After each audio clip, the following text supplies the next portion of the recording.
Today we're looking at BUR 11 silicone-based scupper repair. Before we get started, let's always follow OSHA and local safety requirements when working on roofs.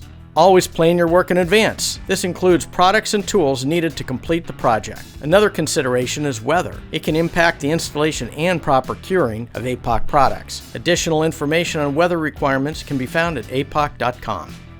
Existing problems can be found at membrane to metal interface and seams. Let's look at a better way. To start, always clean the surface. Lay out and cut the APOC fleece top incredible tape centered over the flange edge. Make sure tape is extended a minimum of 2 inches past the flange edge. Remove release liner and apply tape over flange edge. Fold the cut tabs into the scupper. Use a hand roller to ensure proper adhesion. For the sides of the scupper, lay out and cut 2 additional pieces of APOC fleece top incredible tape centered over the flange edge. Make sure tape is extended a minimum of 2 inches past the flange edge. Remove release liner and apply tape over flange edge. Fold the cut tabs into the scupper. Use a hand roller to ensure proper adhesion.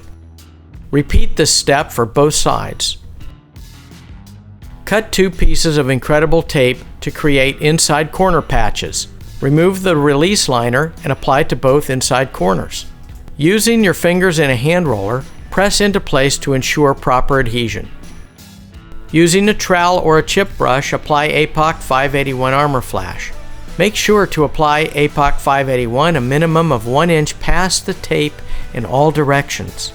Now your BUR 11 silicone-based scupper repair is complete. For additional information on energy efficiency, maintenance coatings, liquid applied roofing, visit us at apoc.com.